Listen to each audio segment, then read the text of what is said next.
अस्सलाम वालेकुम, आप देख रहे हैं प्रोग्राम एजेंडा 5। मैं हूं खतीजा राठौर। नाज़रीन, सानिया गोल्ड प्लाजा में हलाकतों की तादाद में मज़ीद इजाफा, 30 बॉडियाँ मलबे से निकाली गई। अफसोसनाक वाक़े में कई अफराद अपने जानो माल से गए, लेकिन इस वाक़े को बेस बनाकर लाशों पर सियासत की जा रही है। ख्वाजा आसिफ का कहना है कि 18वीं आईनी तरमीम ढकोसला साबित हुई। सूबों को इख्तियार देकर भी देख लिया, लेकिन सूबाई हुकूमत बर वक्त आग बुझाने में नाकाम रही। 28वीं आईनी तरमीम का भी जिक्र किया, इंदिया भी दिया कि खुद मुख्तार बल्दियाती निज़ाम को अमल में लाया जा सकता है। वाज़ेह रहे, 27वीं आईनी तरमीम में MQM पाकिस्तान ने ड्राफ्ट भी पेश किया था, लेकिन इसे मंजूर नहीं किया गया। 28वीं आईनी तरमीम का जिक्र हो रहा है और साथ ही ज़राए से ऐसी इत्तलात भी मौसूल हो रही हैं कि NFC अवार्ड को भी रिवर्स किया जा सकता है। अगर 28वीं आईनी तरमीम में खुद मुख्तार बल्दियाती निज़ाम का नाफिज़ अमल होता है तो उसके बाद पाकिस्तान पीपल्स पार्टी जो है वो क्या करेगी, सबसे बड़ा सवाल ये है। और दूसरी जानिब अगर NFC अवार्ड को रिवर्स किया जाता है तो फिर बिलावल भुट्टो साहब जो हैं इस बारे में पहले भी वाजे कह चुके हैं कि NFC अवार्ड के मामले पे किसी भी किस्म का कोई कॉम्प्रोमाइज़ नहीं किया जाएगा। दूसरी जानिब अपोजिशन लीडर महमूद खान चकज़ई बन तो गए हैं, लेकिन फिर एक सवाल ये भी होता है क्या उनकी बानी PTI से मुलाकात करवाई जाएगी। और सबसे बड़ा सवाल ये है कि हुकूमत और अपोजिशन के दरमियान जो है वो बर्फ़ पिघलेगी या नहीं। अगर ये मुलाकात हो जाती है बानी PTI से तो फिर उसके बाद पाकिस्तान तहरीक इंसाफ का अगला लाएअमल क्या होगा। बैरिस्टर गौर साहब भी वाज़ेह कह चुके हैं कि 8 फरवरी को मुल्कगीर एहतजाज होगा, पुरअमन प्रोटेस्ट होगा, या तो रुक किया जाएगा D चौक का, जो कि किया जाएगा, बताया भी गया है। लेकिन अगर D चौक पे प्रोटेस्ट होता है उसके बाद फिर क्या कारकुन जो है वो अपने घर वापस लौट जाएंगे, जैसे कि हमने देखा था अली अमीन गंडापुर की क़यादत में हुआ था। फाइनल कॉल दी गई थी पाकिस्तान तहरीक इंसाफ की जानिब से, जो कि मिस कॉल बन गई थी। इस पर मज़ीद भी बात करेंगे। हमारे साथ मौजूद हैं रुकन कौमी असम्बली मुस्लिम लीग नून से इनका ताल्लुक़ है, राजा उसामा सरवर साहब इनके हमरा हैं। PJ मीर सीनियर तज्ज़िया कार हैं। सबसे पहले बहुत शुक्रिया, आप दोनों के वक्त का रुख कर लेते हैं PJ मीर साहब का। PJ मीर साहब, 18वीं आईनी तरमीम जो है वो ढकोसला साबित हुई है, ये कहना है ख्वाजा आसिफ का। क्या हम देखेंगे कि 28वीं आईनी तरमीम को में रिवर्स किया जाएगा या उसमें मज़ीद अमेंडमेंट की जाएगी ताकि 18वीं आईनी तरमीम में जो इख्तियारात सूबाई हुकूमत को दिए गए थे वो अब वफाक के पास चले जाएँ? मुझे तो समझ नहीं आती कि इतनी तरमीमें आप लेके आ रहे हैं बार बार। आप सबसे पहले अपने कॉन्स्टिट्यूशन को, जो रिजिड कॉन्स्टिट्यूशन है, इसको फ्लेक्सिबल बनाओ। फ्लेक्सिबल बना के आप इसके अंदर कॉन्स्टिट्यूशन को रिव्यू करो। आप अभी भी, हम सब लड़ रहे हैं 1970 के कॉन्स्टिट्यूशन पे, 72 के, 73 के एंड ऑल दैट, हम अभी तक वो लगे हुए हैं। कभी 27वीं आ रही है, 28वीं है, 29वीं है, 30वीं। हम कितनी तरमीमें लेके आ जाएंगे और कब तक हम इस तरह चलेंगे एडवोकेज्म के ऊपर। आप इसको सबसे पहले बैठ के एक सारी पार्टीज मिलके एक कमेटी बनाए कि जहां आप कॉन्स्टिट्यूशन को रिव्यू करें। जब आप कॉन्स्टिट्यूशन को रिव्यू करेंगे तब आपको ये डेली ये अमेंडमेंट्स की आपको जरूरत नहीं है। कभी आप 18वीं पे चले जाते हैं, उसका कोटम दे देते हैं, कभी 2600। ये एक मजाक बन गया हुआ है। हम कब तक करेंगे यार? 74 साल हो गए लिटरली, और अभी भी हम कॉन्स्टिट्यूशनल अमेंडमेंट्स में जा रहे हैं। तो ये मैं समझता हूं कि रादर देन गोइंग के जी 28वीं क्या करेगी, 29वीं क्या करेगी, द क्वेश्चन इज आप वंस एंड फॉर ऑल इसको रिजॉल्व करो। हम रिजॉल्व नहीं कर रहे। लाशों पे सियासत की जा रही है, ख्वाजा आसिफ साहब का क्या ये बयान बनता था? एज ए सीनियर एनालिस्ट आपसे भी जानना चाहेंगे कि आपकी क्या राय है। उनका कहना था कि 18वीं आईनी तरमीम देकर भी देख लिया, सूबाई हुकूमत को इख्तियारात देकर भी देख लिया, लेकिन कुछ खास फ़र्क नहीं पड़ा। सूबाई हुकूमत जो है वो एक फैक्ट्री में, एक प्लाजा में आग भी नहीं बुझा सकी। यही तो वजह है, ख्वाजा आसिफ हो या पीपल्स पार्टी के हों या PTI के हों, कौन हो, ये सारे तनकीद करते हैं बराए तनकीद। आप तनकीद इस वक्त करें या आपने किसी को रिस्पॉन्सिबल होल्ड करना है, KESC को करो, ये कराची इलेक्ट्रिक सप्लाई कंपनी को करो। क्या इन्होंने सेफ्टी मेजर्स लिए थे? फिर आप फायर ब्रिगेड को पकड़ो। क्या आपने फायर हाइड्रेंट्स जो है वहां को थे? आपका ये जो ये कहते हैं ये जो इक्विपमेंट है, was it up to the date? आप इन चीजों को पकड़ो यार। हम पकड़ रहे हैं कभी को People's Party, PMLN control authority ने भी कुछ खासा काम नहीं किया सिवाय रिश्वत लेने के, जिसके बायस जो है वो आग पे काबू भी नहीं पाया जा सका, क्योंकि मेजबान फ्लोर जहाँ पे दुकानें थी वो बेसिकली पार्किंग थी। पार्किंग के लिए जो है वो नक्शा पास हुआ था। मैं यही तो आपसे कह रहा हूँ। देखें, सबसे पहले आप इस चीज को एनालाइज करें कि आपने तनकीद क्या करना है। ख्वाजा आसिफ की तनकीद बनती है कि जी आपकी जो लोकल एडमिनिस्ट्रेशन है, लोकल गवर्नमेंट है, वो इतनी इनकॉम्पिटेंट क्यों है? ये क्या वजह है कि आग लगती है तो all of a sudden her television station पे क्वेश्चंस उठ जाते हैं, उसके जवाब आ जाते हैं, लेकिन कोई किसी ने कोर इशू को डिस्कस किया? मुझे बता दें। एक कॉमन सेंस है कि कराची में पानी की कमी है, एक्सेप्टेड। आपके फायर इंजन्स, इनका पानी खत्म हो गया, वो जा रहे हैं फिर भर के आ रहे हैं, और भाई आपका टैंकर माफिया उधर पड़ा है, टैंकर को बुलाओ, खड़ा करो और वहां से पानी इस्तेमाल करो। आपने आग बुझानी है, किसी ने सोचा ही है? किसी ने सोचा है कि आप वो टैंकर्स बुला लो ताकि आपके जो फायर ब्रिगेड इंजन हैं, इनको आप रिफ्यूल पानी से भर दो एंड एटलीस्ट तो आपको ये आपकी आग बुझाई जाए? ये भी नहीं। आपको पता है कि आपने इलेक्ट्रिसिटी, ये जो ग्रिड्स हैं आपके इलेक्ट्रिक ग्रिड्स, ये पंजाब में ले लो, सिंध में ले लो, खैबर पख्तूनख्वा में ले लो, हर जगह आपके नंगे पड़े हुए हैं।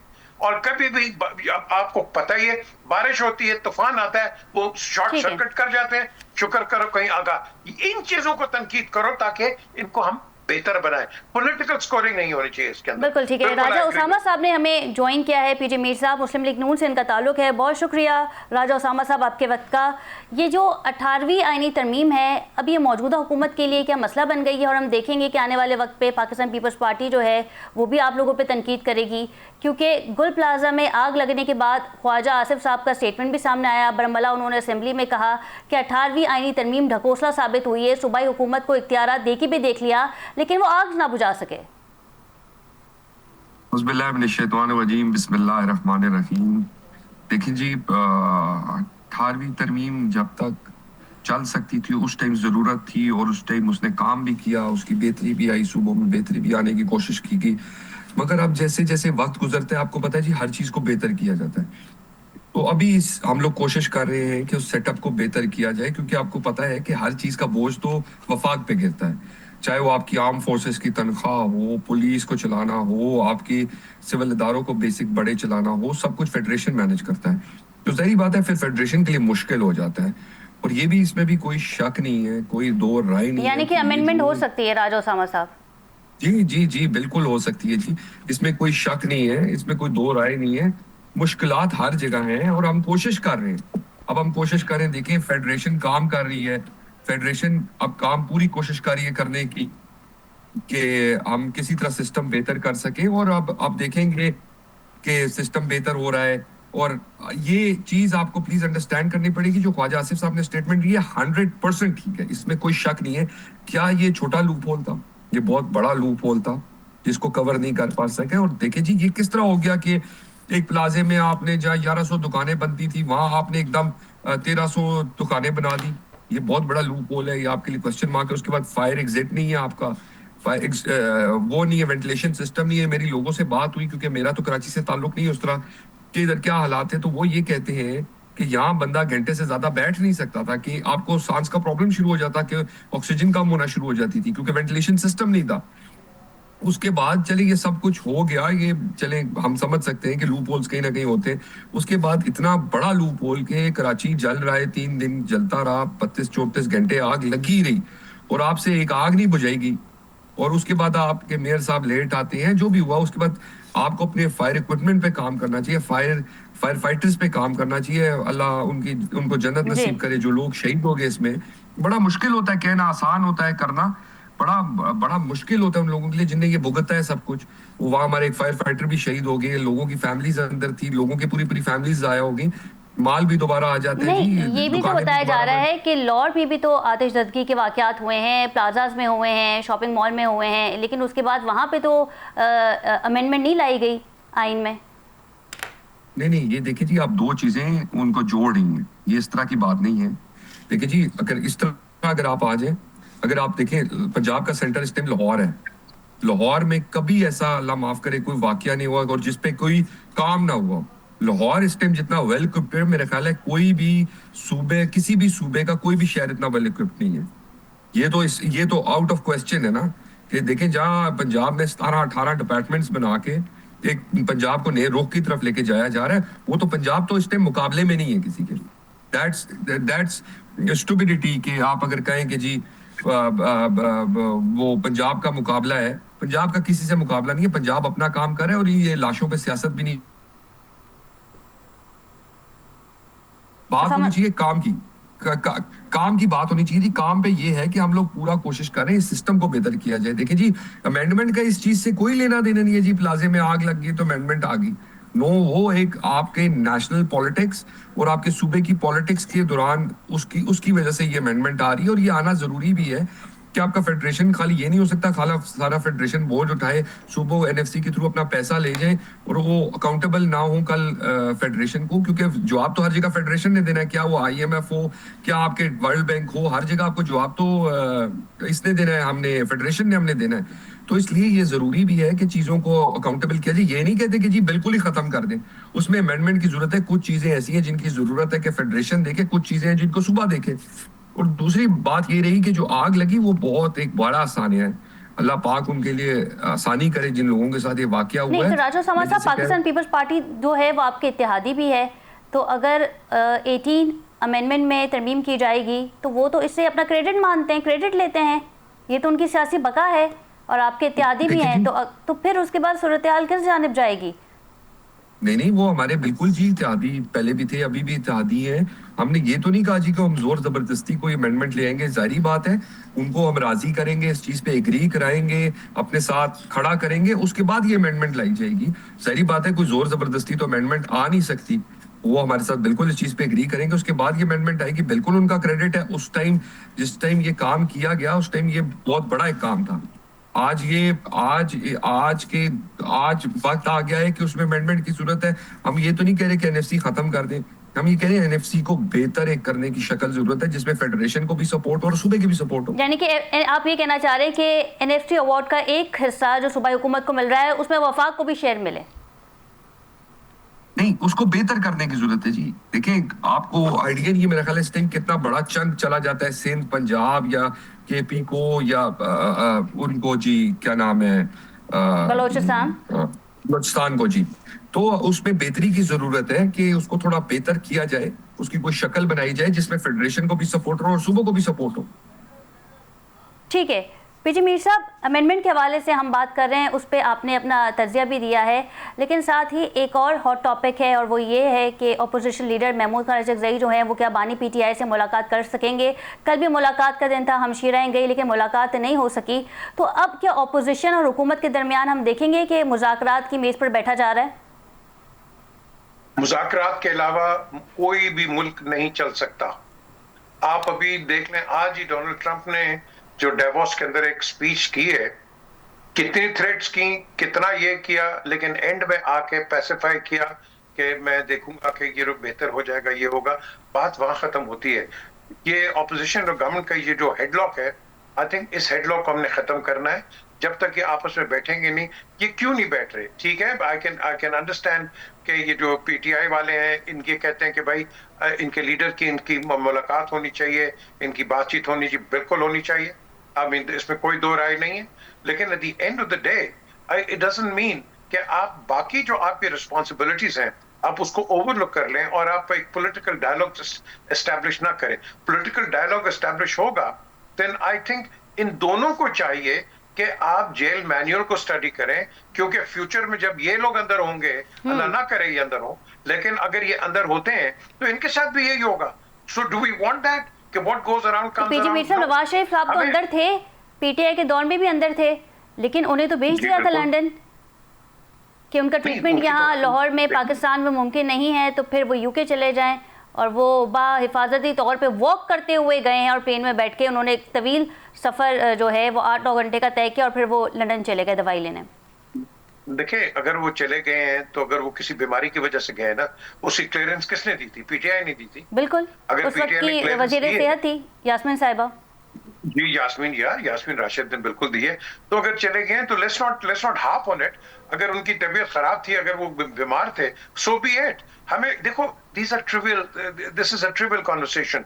वो चले गए, वापस आ गए, जो भी हो गया। हमने देखना है, जो अभी आप बात भी कर रही थी, हमने सिस्टम्स को ठीक करना है। आज जो मेरी नजर के अंदर एक ओपिनियन है वो ये है कि रादर आप कह रही 80th amendment and this amendment, hold those people responsible कि जिनकी वजह से ये कोताही हुई है, उनकी कोई बात कर रहा है मुझे बता दो। पॉलिटिकल पार्टीज आपस में लड़ाइयां शुरू कर दी हैं और जो KESC है इसके इंस्पेक्टर्स कहाँ हैं मुझे बता दो, इसके इंस्पेक्टर्स किधर है कि सेफ्टी एंड हेल्थ का कोई काम नहीं किया? फायर ब्रिगेड के इंचार्ज कौन है आपके पास? अप टू डेट ये फायर ब्रिगेड स्टेशन है। कराची एक वो शहर है कि जिसके अंदर हर जगह फायर हाइड्रेंट्स लगे होते थे पार्टीशन के वक्त भी। अब मुझे बताओ, हम पाकिस्तान बन गया, फायर हाइड्रेंट्स कोई नहीं। और ये भी आपको बता दूं, गुल plaza is not the only one. Karachi के अंदर ऐसी ऐसी जगह हैं, कई ऐसी इमारतें हैं, कई ऐसी फैक्ट्रीज हैं, वहां पे नहीं है सेफ्टी एग्जिट नहीं मौजूद। पता नहीं आपको कितने लोग मर गए थे साइट के अंदर, बिकॉज आपका एक तो हेल्थ एंड सेफ्टी के लिहाजा इवैक्यूएशन का आपका कोई कॉन्सेप्ट ही कोई नहीं है। फायर हाइड्रेंट्स है कोई नहीं है, फायर एक्सरसाइज होती कोई नहीं है। ये तो चीजें हैं, और इन चीजों के लिए जिनको आप रिस्पॉन्सिबल बनाते हो, we need to hold those people responsible, because I call it murder. This is clean murder, because हर एक्शन जो होता है उसमें प्रिकॉशंस होती हैं। There were no precautions, I am sorry to say. So where is the Nazim? Where is that Nazim? I mean, who should have been there? He doesn't come on time। तो यही तो चीजें होती हैं कि जब हम बात करते हैं, हम फिर एक और स्ट्राटा पे चले जाते हैं, अमेंडमेंट ये है फलाना। That is not the question. The question is your delegation। लेकिन मौजूदा हुकूमत तो ये कहती है कि अमेंडमेंट इसलिए लाई जा रही है क्योंकि सूबाई हुकूमत बर वक्त आग नहीं बुझा सकी, यानी कि उनके पास अगर इख्तियार हैं लेकिन वसाइल नहीं है, और अगर वसाइल हैं तो वसाइल को किस तरीके से इस्तेमाल करना है वो सूबाई हुकूमत को नहीं आता। तो आपका ये तज्जिया है, आप ये समझते हैं कि अमेंडमेंट होनी चाहिए? नहीं जी, आई डोंट बाय। अगर उनके पास वसाइल नहीं है तो क्या ये डिजास्टर का वेट कर रहे थे? अगर वसाइल नहीं है, किसी ने प्रोविंशियल असेंबली में या नेशनल असेंबली में पॉइंट रेस किया है कि हमारे पास वसाइल नहीं है? जी मुझे बता दें आप, किसी ने रेस किया है? ये तो डिजास्टर हुआ तो ऑल ऑफ अ सडन आंखें खोल गई, हाँ जी ये भी नहीं था, ये भी नहीं था, ये भी। So where were you before? हम रिएक्टिव हैं, प्रोएक्टिव नहीं है। We need to be thinking ahead. आप आगे क्यों नहीं सोचते हो? जब डिजास्टर आपके पास आ जाता है, जिस तरह मरी के अंदर डिजास्टर हुआ है और कई आपके ये फ्लड्स जो हैं, मैं आज बात कर रहा हूं, इसको नोट कर लो आप, आज बात कर रहा हूं कि आईना अभी जो समर्स में फ्लड आएंगे, has any government, whether it is the Punjab government और एनी गवर्नमेंट, को रिजर्वायर्स बनाए आपने? मुझे बता दें आप, is there any work done on it? No, none. So all of this, ये मैं आज अगर प्रोएक्टिव नहीं होगे, रिएक्टिव के अंदर नहीं, अगर रिजर्वर्स नहीं भी हैं तो इमदाद दी जाएगी पंजाब हुकूमत की जानिब से, और उस बैग में सीएम मरियम साहिबा की तस्वीर भी मौजूद होगी, और वो इमदाद के तौर पे हम देखेंगे कि जी। It is not a question of Maryam, it is a question of your entire setup। क्या हमने इस पाकिस्तान को चैरिटी पे चलाना है, खैरातों पे चलाना है? क्या अगर हाँ जी इधर चंदा दे दो को मुल्क हमारी मदद कर देगा? लोग तंग आ गए, लोग तंग आ गए। मैं आपको बता रहा हूं, मेरी तो रेगुलर इंटरेक्शन होता है with members of the British parliament. खुदा की कसम वो कहते हैं, यार आप किस किस्म के लोग हैं? What kind of people are you? हर साल आप पैसे मांगते हो कि ये हमें ये कर दो। वो कहते हैं ना कहावत, prevention is better than cure. ठीक है उसामा साहब, बैरिस्टर गौहर ने मीडिया से बात की और उनका कहना था कि अपोजिशन लीडर की तैनाती जो है वो खुशाइंद है, लेकिन हुकूमत को चाहिए कि दोनों हाथों से हाथ मिलाए। एक हाथ से हाथ मिलाया जा रहा है और दूसरे हाथ से बुक्का मारा जा रहा है, तो फिर इस तरीके से सिचुएशन बेहतर नहीं होगी। देखिए जी, मैं 70% जो बिजमीर साहब ने बातें की मैं उनसे एग्री भी करता हूँ और उनके साथ खड़ा भी होता हूँ कि देखें ये कौन सी तरीका है कि जब सब कुछ हो जाता है तो तब हम लोग हर चीज पे रिएक्टिव होते हैं। ये मैं बिल्कुल एग्री करता हूँ उनके साथ। बिजमीर साहब को मैं एक चीज पे गाइड करना चाहता हूँ, बल्कि वो मेरे से बहुत सीनियर, उनको पता भी हो शायद। 15 मीटिंग्स कर चुकी है सीएम पंजाब खाली आने वाले फ्लड्स के लिए। सारे डीसी, सारे कमिश्नर्स, सारे डीपीओस, सारे डिजास्टर मैनेजमेंट, 15 मीटिंग्स हो चुकी है, जिसका मैं खुद भी मेंबर था क्योंकि डिस्ट्रिक्ट मरी मेरे पास है। दूसरा बात जी, आपने जो फरमाया जी कि मसला ये है कि पीटीआई अभी तक खुद एक डिफरेंट काइंड ऑफ पॉलिटिक्स करी है जो हमारी समझ में नहीं आ रही। वो 3-4 किस्म के धड़ों में बटी हुई है। एक बहन साहिबा चला रही है, एक सीएम साहिबा चला रहे, एक सीएम साहब चला रहे हैं, एक वो चला रहे हैं, ऑपोजिशन लीडर साहब चला रहे हैं, एक अशकजई साहब चला रहे हैं। प्रॉब्लम ये है जी कि जब वो आप खुद डिसाइड कर लें आपने करना क्या है, आप एक चीज डिसाइड ही नहीं कर पा रहे, आप खड़े ही नहीं हो पा रहे एक साइड पे। बिल्कुल हम एग्री करते हैं, बात हर चीज याद रखिएगा जी, कोई बड़े से बड़ा मसला हो गया, बड़े से बड़ी बात हो जाए, उसका हल टेबल पे निकलेगा।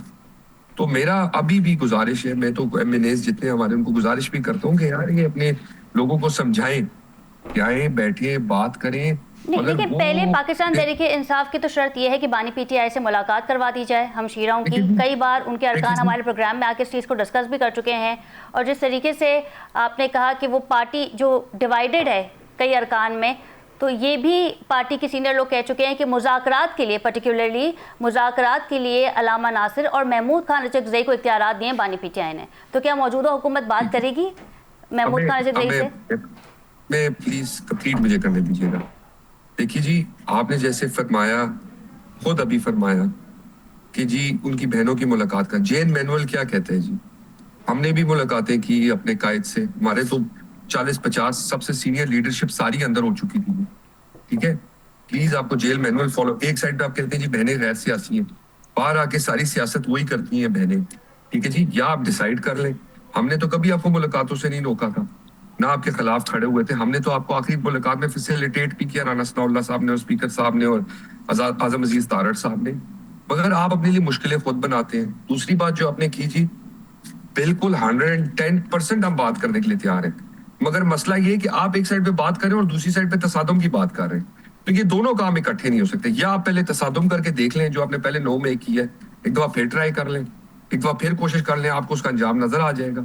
या दूसरा तरीका है आप बैठ के बात कर लें, जैसे आपने नाम लिए जी रज़क़ज़ई साहब का, नासिर साहब का। तो उसामा साहब, मुज़ाकरात के लिए अब अयाज सादिक साहब के ऑफिस जाना होगा या हुकूमत कोई काबीना तश्कील करेगी, कोई कमेटी बनाएगी? देखिए जी, याद सादिक साहब ने तो ओपन फ्लोर पे 10 दफा इनको कहा है कि आप आके हमसे बैठ के बात करें। 10 दफा ऑफर दी है, वुज़रा ने, सीनियर वुज़रा ने ऑफर दी है। मसला ये है कि ये पीटीआई को खुद डिसाइड करना पड़ेगा उन्हें क्या करना है। ये मैं उनके लिए डिसाइड नहीं कर सकता, ना हुकूमत उनके लिए डिसाइड कर सकती है। या पीटीआई की कोर कमेटी को खुद बैठ के डिसाइड करना पड़ेगा हमने करना क्या है, क्योंकि वो उनके नौजवान है माशाल्लाह। नहीं, देखिए हुकूमत तो आपकी है ना, बड़े आप हैं, तो अगर बच्चे लड़ते हैं तो फिर तो बड़ों को डिसाइड करना होता है ना कि सुलह कैसी करवाई जाए। उसामा साहब, आपको मेरी आवाज आ रही है? जी जी जी, बड़े तब तक हमें जी जब तक आप एक्सेप्ट करें कि हम बड़े हैं। बात यह है कि आप जब एक्सेप्ट करने को तैयार नहीं, आपकी जो शिकें हैं वो तो हमारी समझ से ही बाहर है कि आप क्या कहना चाह रहे हैं। आज तक आप कोई चीज प्रूफ नहीं कर सके, उल्टा खराब करते जा रहे हैं। तो मेरी तो यही गुजारिश है कि ये पार्टी लीडरशिप जो इनकी पीटीआई की सीनियर लीडरशिप है, जैसे चेयरमैन साहब हैं, ऑपोजिशन लीडर साहब हैं, ये लोग बैठे हैं, इनको खुद मेच्योरली इन चीजों को हैंडल करना चाहिए। उनने जिन ये बच्चों के हाथ में इनकी सियासत चली गई है कि सीएम केपी के और वो जो उनके इंफॉर्मेशन के वुज़रा शुज़रा हैं, वो तो चीजों को खराब करना चाह रहे हैं, वो और चीजों को खराब करते जा रहे हैं। वो ये तब तक चीजें खराब हो जाएंगी। ये उनको चाहिए कि इनकी सीनियर लीडरशिप बैठे और इसको बेहतरी की तरफ लेके जाए, वरना चीजें बहुत खराब हो जाएंगी। मेरी तो यही गुजारिश है, आगे ये उनका अपना फैसला है। ठीक है मीर साहब, आप काफ़ी सियासतदानों के करीब रहे हैं, बानी पीटीआई के मिजाज से भी आप वाकिफ़ हैं। ये बताइएगा कि क्या वजह है बानी पीटीआई मुज़ाकरात की मेज़ पर नहीं आ रहे, या उनके माइंड में क्या चल रहा है पाकिस्तान की पॉलिटिक्स को लेके, कि आया 8 फरवरी को जो एहतजाज होगा वो कामयाब होगा या नहीं? देखो, इमरान को मैं बचपन से जानता हूँ, साथ ही हमने पाकिस्तान के लिए खेला, क्रिकेट भी खेली है, बल्कि इसकी और नवाज शरीफ की दोस्ती भी मैंने ही कराई है। द क्वेश्चन इज, मैं दोनों के मिजाज को जानता हूँ। इसको समझ आनी चाहिए, जो मैं बार बार इसको कहा भी है एज प्राइम मिनिस्टर भी, that he should be talking to people. आप बात करें, लेकिन जिस तरह नवाज शरीफ या बेनजीर भुट्टो या इमरान, ये तीनों मार खाते हैं साइकोफ्रेंड्स के साथ। मैंने तो नवाज को कई दफा बताया है, मैंने इसको बताया, इमरान को बताया, बीबी को पता ही है, मैंने सबको बताया है कि देखो, आप लोग एक अच्छा काम करना चाहते हो, लेकिन नीचे जो होते हैं वो आपको डिग्रेड कर देते हैं और आपको जाके जो आपका विजन होता है उसको डिस्टॉर्ट कर देते हैं, जो कि आज हम पीटीआई की तरफ से देख रहे हैं। 10 किस्म की स्टेटमेंट्स आती हैं और यही वजह है कि एक मिसपरसेप्शन क्रिएट हो जाती है। नेचुरली उसका जो गवर्नमेंट होती है, जो भी इनकम्बेंट गवर्नमेंट होगी, वो उसका फायदा उठाएगी। यहाँ इसका जो सोल्यूशन है, एक दफा, अगर बार बार नहीं, एक दफा इमरान खान की एक स्टेटमेंट, वो कहते हैं ना फ्रॉम द हॉर्सेस माउथ, ये अगर आ जाए, उसमें क्लैरिटी आ जाएगी कि what does PTI really want. इस वक्त अगर मैं सुनूंगा तो रज़क़ज़ई, मैं सुनूंगा तो कोई और एक पार्टी या दूसरी या तीसरा जो एक फरीद इनका बोल रहा है, सो उसके अंदर एम्बिग्विटी है। इस एम्बिग्विटी को क्लियर करने के लिए और अवाम के अंदर एक ठहराव पहुंचाने के लिए I think it is imperative कि इमरान खान को एक दफा कह दूं, हाँ अगर if he plays ball all the way all the more good, but if he doesn't play ball, नुकसान पीटीआई का है, नुकसान पाकिस्तान की सियासत का है और नुकसान पाकिस्तान का है। इस चीज को हमने अवॉइड करना है। देखो बड़े लीडर्स आएंगे, जो बयानात एक्स पे भी दिए जा रहे हैं बानी पीटीआई की जानिब से, उनका जो एक्स अकाउंट ऑपरेट हो रहा है, जिस तरह के बयानात आ रहे हैं, सबसे पहले तो उसे रोका जाना चाहिए। मुझे आप चीज बताएं, उनका अगर अकाउंट ऑपरेट हो रहा है, क्या वो खुद कर रहे हैं? मुझे बता दो ना, उसकी तो बात ही नहीं किसी के साथ होती। So how do you operate that account? Common sense use करें ना जनाब। आप मुझे बताएं, हाँ I will back up your question कि हाँ ये करवा रहा है और ये कर रहा है, लेकिन उसको तो कोई बंदा मिल नहीं सकता। सो हाउ कम उसको लेकिन अगर कोई और उनका अकाउंट ऑपरेट कर रहा है, तो इससे पहले बानी पीटीआई की हमशीराएं मुलाकात कर रही थी बानी पीटीआई से, वो पैगाम दे सकती हैं बानी पीटीआई को कि आपके अकाउंट से इस तरह के पैगामात आ रहे हैं, उसे डिनाई किया जाए। पाकिस्तान तहरीक इंसाफ को कोई भी सीनियर अकाउंट इसे डिनाई कर सकता है। Yes, I agree with you, I totally agree with you. उसकी बहनें पॉलिटिकल नहीं है, याद रखना। they're not political leaders, they are sisters of Imran Khan, और वो अपने भाई को डिफेंड कर रही हैं जिस तरह बेनजीर अपने बाप को डिफेंड करने आई थी। She was not a politico जब वो जेल में थी, ठीक है जी।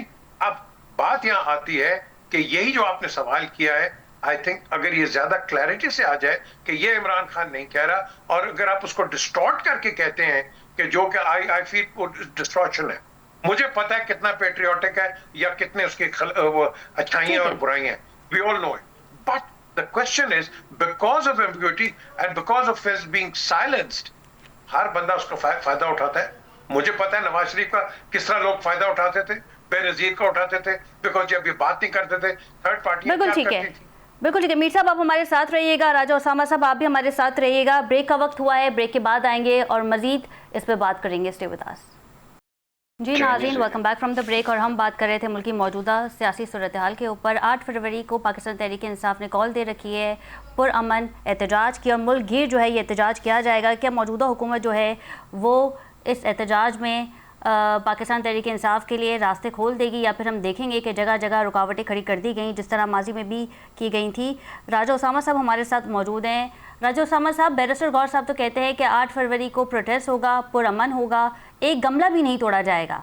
अब हम देखेंगे कि मौजूदा हुकूमत जो है वो जगह जगह रुकावटें खड़ी कर देगी ताकि पाकिस्तान तहरीक इंसाफ जो है वो अपना पीसफुली प्रोटेस्ट जो उनका आईनी हक है वो ना कर सके। और यहाँ पे मैं एक चीज़ इसे मज़ीद भी आर्डन करूँगी ताकि आप इस पर तफसीलन जवाब दे सकें कि जब वज़ीर आला KP सुहेल अफरीदी साहब ने पंजाब का विज़िट किया था तो वहाँ पे भी रुकावटें खड़ी कर दी गई थी, स्ट्रीट की लाइट्स ऑफ कर दी गई थी।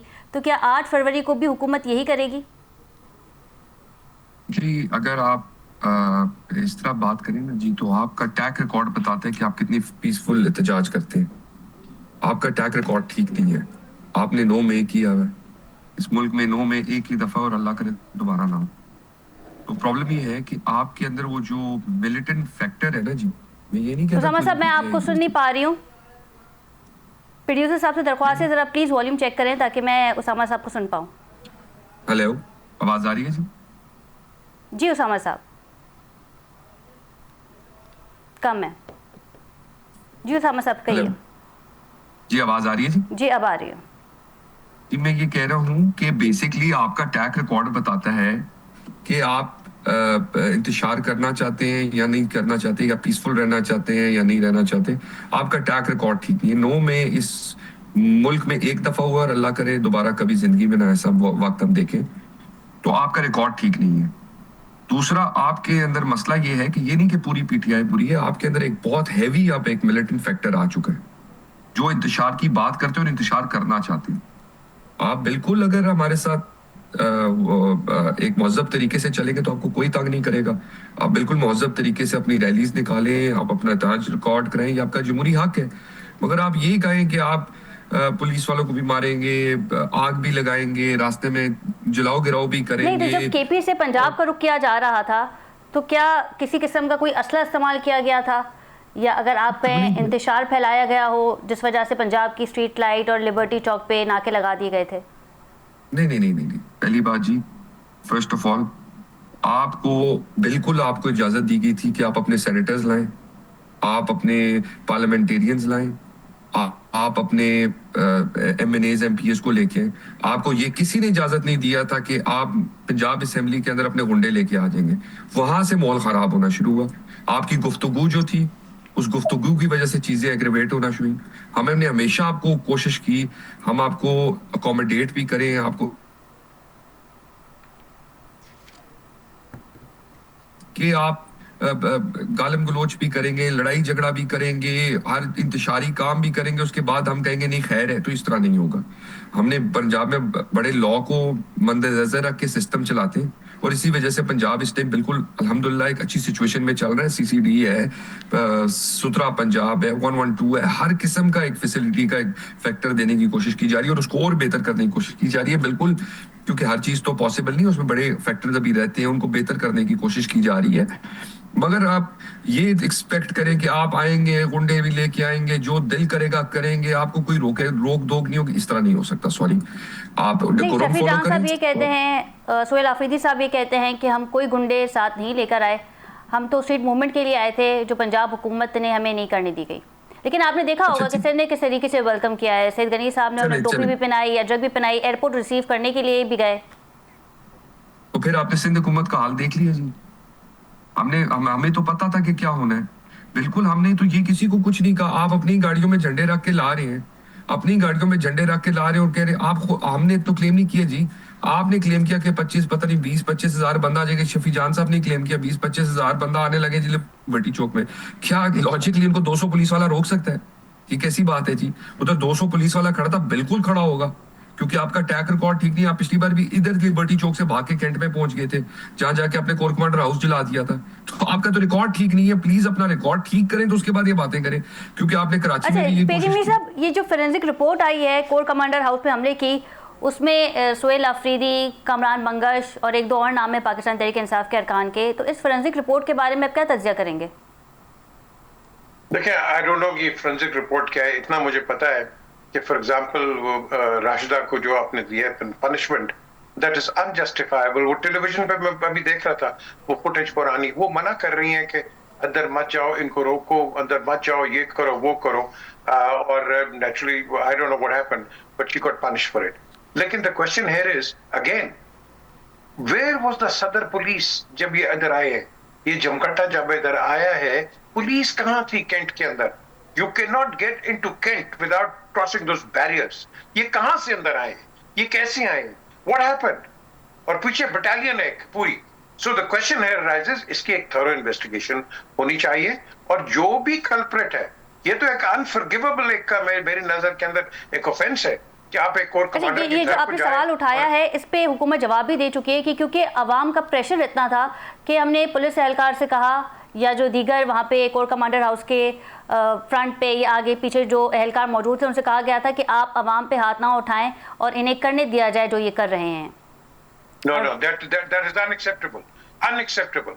How can anybody dare एक कोर कमांडर के घर को आप अपने दुश्मन को क्या मैसेज देते हो कि आप कोर कमांडर के घर को जाके उड़ा दो, उसको आग लगा दो? आपने देखा किस बेदर्दी से वो जो चंद गुंडे थे वो जाके क्या टेलीविजन को तोड़ रहे हैं और ये कर रहे हैं? What kind of a message were we giving to the people outside the country? That is not acceptable at all. So the question here arises again, law enforcement किधर थी? So I will देखो ना, यही तो चीजें हम एक 4-5 track आगे चले जाते हैं। आपने कल्प्रिट को पकड़ना है through law, through the proper channels, और यही चीज हम कर नहीं रहे। और यही वजह है कि एक बेमाने ऐसी एक डिबेट हो जाती है, हाँ जी उसने ये कहा, उसने ये कहा, सब हेयर सेप पे है ना। सेक्चुअल मुझे बता दो, वेयर वाज द पुलिस? कोई डॉक्यूमेंटेशन हुई है? कैंट के अंदर कैमरे लगे हैं, वर दोस कैमरास सीन, वर दोस कैमरास यूज्ड एज विटनेसेस? और उन लोगों को आइडेंटिफाई करो। मैंने तो देखा जो लोग, वो जो पता नहीं कौन आदमी था, ये लड़का ही था कोई, उसने पकड़ के जिस तरह वो सोटियां मारा था यार, और उसके कोर कमांडर के घर में टेलीविजन को, मुझे तो लग रहा था कि पता नहीं टेलीविजन उसको गालियां निकाली हैं। आई मीन किस किस्म की हरकत कर रहे थे ये? देखो, लेकिन जो गलत है वो गलत है। लेकिन ये अनासर कौन थे कि इनका ताल्लुक पाकिस्तान तहरीक इंसाफ से था या तो फिर ये प्लांटेड था? ये अक्सर सवाल किया जाता है और पाकिस्तान तहरीक इंसाफ ये कहते हैं कि हमारे कारकुन नहीं थे। देखें, अगर नहीं थे तो इसकी इंक्वायरी कराएं, अगर थे तो आप इनको कहें कि ये हमारी पार्टी के नहीं है। Simple as that. उसका उसको उसको कोई दो राय नहीं है। बिल्कुल मैं एक्सेप्ट करता हूं कि कई लोग ऐसे अनासर होते हैं जो कि शर पसंद होते हैं और जलसों के अंदर आके ये डिसरप्शन क्रिएट करते हैं, जो कि हमने पहले एमक्यूएम और पीपल्स पार्टी के दरमियान कराची में देखा है। वहां फिफ्थ कॉलमिस्ट आए थे और इन दोनों की लड़ाई हो जाती थी, लेकिन अंदर से इसका फायदा कोई और उठा लेता था कराची के अंदर। अब ये चीजें ये होती हैं, ये कई दफा हुई हैं और आगे भी होंगी। जब हुकूमत कहती है ना ये ना करें ये ना करें, मुझे एक चीज आप बताओ। अभी आपने एक सवाल रेज किया कि जब चीफ मिनिस्टर खैबर पख्तूनख्वा के पंजाब असेंबली में आए जी, पंजाब असेंबली या कोई भी असेंबली हो, एक लिस्ट बनती है, लिस्ट के साथ आप नाम देते हैं और वो लोग अलाउड अंदर होते हैं, नाम देते हैं और उस शख्स का एनआईसी भी लिया जाता है। पीजे मीर साहब, हर चीज भी पूरी उसकी पूरी क्लियरेंस होती है। नाउ द थिंग इज, ये जो कई लोग और अंदर गए, why did they go, on what authority did they go, उनका काम क्या था, वर दे मेंबर्स और who were they. So the question, देखे ना, क्वेश्चन उठता है कि नहीं, सिंपल एज दैट। लेकिन साथ साथ मेरी जो अगेन ओपिनियन है, सुहेल अफरीदी साहब जो मर्जी करें, but the question is Punjab assembly में आके उन्होंने वोट लेने, कराची के असेंबली में जाके वोट लेने। और मेरे भाई, आप अपने सूबे को संभालो। आपका सूबा जो है that needs your attention, not Punjab, not Balochistan, not Sindh. आपने जाके वहां काम करना है, लेकिन आप नहीं कर रहे वहां काम। मुझे तो दुख इसका, आपको इलेक्ट किया है to serve the people of Khyber Pakhtunkhwa. आप जा रहे हैं, बाहर आ रहे हैं, मैं आपका सपोर्टर हूं, क्या बिल्कुल इमरान की सपोर्ट करो, but that does not mean आपकी नेग्लिजेंस ऑफ ड्यूटी। कल अल्लाह ना करे, ये जो अब हम कराची की बात कर रहे हैं, अगर वहां कुछ हो जाता है, who will be held responsible? Please मुझे बताया। देखिए पेशावर में भी हमने माजी में देखा कि ब्लास्ट हुआ एफसी बिल्डिंग के बाहर, और सुहेल आफरीदी साहब ने जो है वो इसकी रिपोर्ट भी तलब की आईजी पेशावर से। लेकिन फिर सवाल यही होता है कि बानी पीटीआई ने ही उन्हें अलाउ किया था कि आप स्ट्रीट मूवमेंट की तैयारी करें, तो आया बानी पीटीआई ने जिन्हें मुंतखब किया है क्या वो दुरुस्त नहीं था? और इसमें भी तजज़िया दीजिएगा कि अली अमीन गंडापुर की सरबराही में भी हमने देखा था कि 26 नवंबर हुआ, तो क्या अली अमीन गंडापुर साहब वो कुछ नहीं कर सके जो अब सुहेल आफरीदी कर सकते हैं?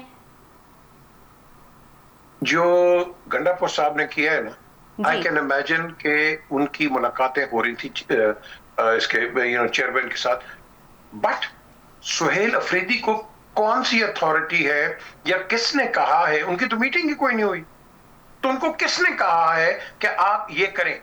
I need that clarification. देखो, कोर्ट ऑफ लॉ के अंदर कोई चीज जाती है ना, तो एक क्लैरिफिकेशन होती है। आप मुझे अफरीदी साहब बता दें, हाँ जी मुझे इमरान खान ने ये कहा है, बात खत्म हो जाती है वहां। अगर मैं कहता हूं कि हेयर से, हाँ जी उसने कहा, इसने कहा, फलाने ने कहा, I don't buy that. I will buy facts and figures, और फैक्ट्स अगर नहीं है तो I am sorry, that is a hearsay and it is up in the air. So इसको मैं कभी एक्सेप्ट करूंगा नहीं, ना मैं कोई बात करेगा मैं उसकी कभी बात को एक्सेप्ट करूंगा। अच्छा, महमूद खान अरशद का रोल जो है, जी जी, जब तक, मैं पहले भी जिस तरह मैंने कहा है, जब तक आप उसको एक चांस दे दें कि आप क्या रोडों पे तसादुम चाहते हैं, रोडों पे आप जलसे चाहते हैं, आप अगर चाहते हैं, then we know what is going on. But otherwise just to come up to some conjectures कि हाँ जी उसने ये कहा, उसकी हिदायत से करें, उसकी हिदायत कहाँ है भाई? मुझे बता दो। आई नीड दैट ना, मुझे बता दें, कोई अखबार में आया या उसकी कोई स्टेटमेंट आई, जेल के अंदर से कोई चीज आ रही है, ये मुझे बता दें। जब तक इसकी क्लैरिफिकेशन नहीं है, आप आगे नहीं जा सकते। ये बहुत बड़ा डीप पॉइंट मैं आपको बता रहा हूं, क्योंकि यहाँ पाकिस्तान में हम हर एक को हेयर से कहते हैं, उसने ये कह दिया, उसने ये कह दिया, but there is no factual proof of it. So आप प्रूफ के साथ बात करें, और यही वजह है कि हमारे टेलीविजन पे झूठी चीजें चलती हैं। हाँ जी उसने ये कह दिया, उसने ये कह दिया, भाई प्रूफ बताओ ना मुझे। ये महमूद खान साहब को जो इख्तियार दिया है, क्या ये मुस्बत साबित होगा पाकिस्तान तहरीक इंसाफ के लिए? मेरी नजर के अंदर ये एक, I don't think it is the right step. He is not a Tehreek Insaf man. ये तो अभी ट्रैक रिकॉर्ड पे पता चलेगा कि क्या। और माजी में कता कलामी की माजरत चाहूंगी सर, माजी में बानी पीटीआई ने उन पर तनकीद भी की है। बिल्कुल ठीक है, मीर साहब आप हमारे साथ रहिएगा। फारूक सत्तार साहब ने हमें ज्वाइन किया है, सीनियर रहनुमाई, सीनियर सियासतदान है पाकिस्तान, एमक्यू पाकिस्तान से इनका ताल्लुक है। बहुत शुक्रिया फारूक सत्तार साहब आपके वक्त का। जी फारूक भाई, आपको मेरी आवाज़ आ रही है? आ रही। फारूक साहब, बहुत बड़ा सानिया है गुल प्लाजा के हवाले से। आज हमने देखा कि ख्वाजा आसिफ ने भी पार्लियामेंट में इसकी गुफ्तगू की और इस चीज़ को उन्होंने वाजे भी किया कि 28वीं आईनी तरमीम में 27वीं आईनी तरमीम में जो आप लोगों ने बिल दिया था खुद मुख्तार बल्दियाती निज़ाम का, उसे शामिल नहीं किया गया और अब जो 28वीं आईनी तरमीम आएगी उस पर जो है आपके बिल को, आपके ड्राफ्ट को जो है वो शामिल किया जा सकता है। पाकिस्तान पीपल्स पार्टी पे हम तनकीद करते हैं, मेयर उनका है, सीएम उनका है, लेकिन एमक्यू पाकिस्तान का अपोजिशन लीडर है, एमक्यू पाकिस्तान का गवर्नर भी है, तो आप लोग भी तो स्टेक होल्डर हैं कराची के। नहीं, मैं मतलब है कि आपके सवाल का वो नहीं समझ पाया कि देखे ना, ये बात तो बहुत वाज़ेह हो गई है कि मुख्तलिफ अदवार मेयरशिप के एमक्यू को जरूर मिले हैं, लेकिन सिंध की चीफ मिनिस्टरशिप या वजारत आला कभी भी एमक्यू को नहीं मिली ना। और 18वीं तरमीम से पहले भी जो बल्दियाती इदारे और निज़ाम थे वो सूबाई हुकूमत के और सूबे के रहम करम पे चलते थे, और 18वीं तरमीम के बाद तो और ज्यादा वो सूबों के दस्ते नगर और मोहताज हो गए। तो इसका मतलब ये है कि हमें अगर 2-3 अदवार मिले भी तो उसमें एक दौर था जब बल्दियाती इख्तियार मिला, हमें वसाइल मिले, हमें फैसला करने का इख्तियार मिला और हमने नए नए मंसूबे बना के कराची में तरक्की के काम किए और बुनियादी सहूलतें लोगों को दी।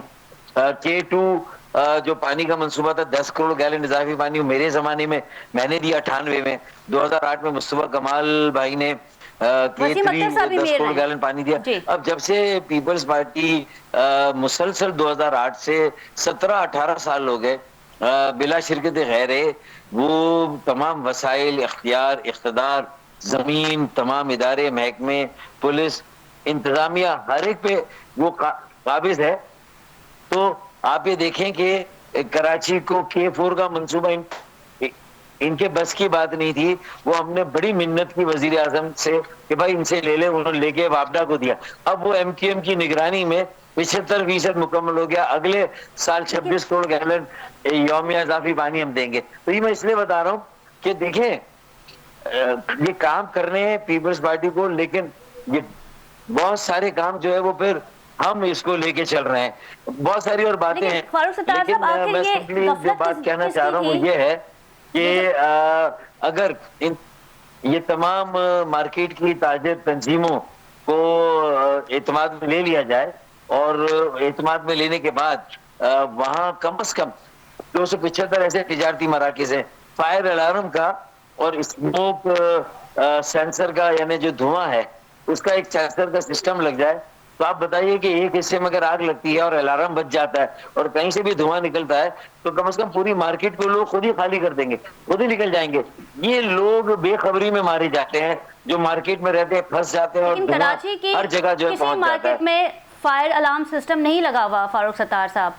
यहाँ पे अगर हम बात करते हैं SBC की भी गफलत है, पीपल्स पार्टी की भी गफलत है, लेकिन एमक्यू पाकिस्तान भी स्टेक होल्डर रही है। ठीक है, इस वक्त आपके पास इक़्तिदार नहीं है, ना मेयर आपका है ना डिप्टी मेयर आपका है, लेकिन अपोजिशन लीडर सिंध आपका है, वो इस पे बात कर सकते हैं, आवाज़ उठा सकते हैं। गवर्नर सिंध भी वहाँ पे वाक़े पे मौजूद थे जब ये सानिया हुआ, सारी रात वो वहाँ पे थे, हमने इस पर रिपोर्ट भी किया, उन्होंने सेल भी बनाया है।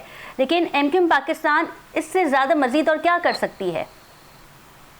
नहीं, एमक्यू पाकिस्तान ने तो जितना किया है मेरे ख्याल में एमक्यू को पाकिस्तान को करना चाहिए था। अब हमने जो है वो थोड़ा सा ये बावर कराना शुरू किया है कि अब हम कराची के अवाम का दोबारा एतमाद हासिल कर लें।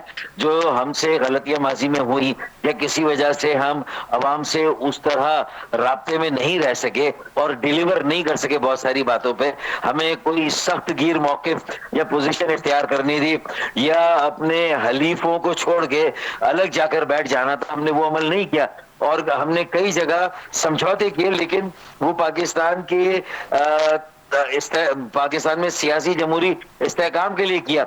लेकिन अब मैं आपको बता दूं कि हमने वफाकी हुकूमत को भी बता दिया जो कि PMLN अब मुकम्मल तौर पर हमारी आईनी तरमीमी बिल और बल्दियाती इदारों को इख्तियार देने और शहरी मकामी खुद मुख्तारी का निज़ाम लाने के लिए पूरी तरह हमारे साथ है। और पंजाब असेंबली ने तो और पंजाब पीपल्स पार्टी ने भी उस असेंबली में एक करारदाद मंजूर की है जो कि हमारे इस पैकेज और बिल की हिमायत में है, कि वो भी कहते हैं कि पाकिस्तान के 144 शहरों जिलों को बाइख्तियार बावसीला और मौसर बनाया जाए, तरक्की के इंजन बनाया जाए और वही पाकिस्तान को आगे लेके चलेंगे। फारूक भाई, देखिए ना, 27वीं अब आईनी ये- तरमीम ये- में ये जो बात खुद मुख्तार सिर्फ- बल्दियाती निज़ाम का बिल पास नहीं किया गया था, जिसका इंदिया दिया जा रहा था, लेकिन शहबाज शरीफ ने उसका जिक्र भी किया था। अब 28वीं आईनी तरमीम लाई जा रही है, तो उसमें इस बिल को, इस ड्राफ्ट को कंसिडर किया जाएगा जिसकी आप बात कर रहे हैं? देखिए 27 में भी ये हो जाता। प्राइम मिनिस्टर ने तो कहा था मैं अपना वादा पूरा कर रहा हूँ, ये होने जा रहा है, ये भी शामिल होगा। इसका मतलब पीएमएलएन पूरी तरह से तैयार है, लेकिन पीपल्स पार्टी की वजह से इस मरतबा एक बार वो और रुक गए। लेकिन उन्होंने कहा 28 में इसलिए करना है, हर हाल में करना है कि इसके बगैर उन्हें भी समझ आ गया कि मुल्क आगे नहीं बढ़ेगा। एएनपी, जेयूआई, बलूचिस्तान की कौम परस्त जमातें सब इस बात के हक में है कि एमकेएम पाकिस्तान का ये आईनी तरमीमी बिल 28वीं तरमीम का हिस्सा होना चाहिए। मेरे ख्याल में पीपल्स पार्टी को भी सोचना है कि देखें ये इख्तियार देकर ये लाड़काना, जैकबाबाद, कश्मीर, बदीन, ठट्टा, ये उन शहरों को भी तो इख्तियार मिल रहे हैं ना। ये सिर्फ कराची की बात थोड़ी है, ये लाहौर, पिंडी, पेशावर, इन इलाकों का भी कोई पुरसाने हाल नहीं है। ठट्टा, बदीन, लाड़काने का भी कोई पुरसाने हाल नहीं है, वहां पे भी हालात झुके तो ही है। फारूक सत्तार साहब, मैं समझा नहीं, क्या कहा आपने? आपने कहा ना कि लाड़काना, बदीन और दीगर जो डिस्ट्रिक्ट्स हैं वहां पे भी काम हो रहा है, तो मैंने कहा वहां का हाल भी झुका तू ही है। ठीक है, इसलिए तो झूंगा तो है ना कि आप कोई मदीन के मेयर को जानता ही नहीं, लाड़काना के मेयर का नाम किसी को नहीं पता, हैदराबाद के मेयर का नाम किसी को नहीं पता, इसलिए कि वो बेहैसियत है ना। उनकी बेचारों की कोई औकात नहीं है। उनके तो इलेक्शन के वक्त के हाथ पैर बांध दिए गए थे कि भाई आप शो पीस हैं, आ जाएं और अपने इलाके में थोड़ी टोर दिखा दें, थोड़ी गर्दन ऊपर करके चलें और लोगों के ऊपर रोब डालें। बाकी तो इसके अलावा उनका ना जमीन के इख्तियार है, ना उनका कोई स्पोर्ट्स में है, ना तालीम में है, ना सेहत में है, ना कचरा उठाने में, शायद ना पानी निकासी या फरामी आप किसी में उनका कोई किरदार नहीं है। तो इसका मतलब ये देखिए ना, ये तो उजवे मुअत्तल बना के इनको रखा गया है।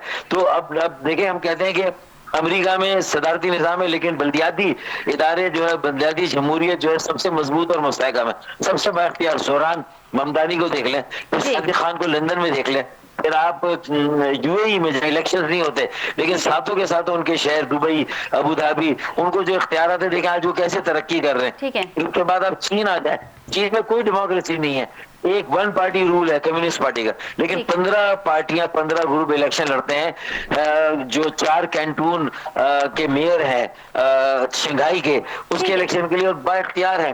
और तरक्की के इंजन यही शहर और जिले बनते, यही मुल्कों को आगे ले जाते हैं। ये बात बहुत शुक्रिया फारूक सत्तार साहब आपके वक्त का। पीजे मीर साहब, वक्त की कमी की वजह से आपका लास्ट कमेंट नहीं ले सके, प्रोग्राम का वक्त खत्म हुआ। अपनी मेजबान खतीजा राठौर को इजाजत दीजिए। अल्लाह निगहबान।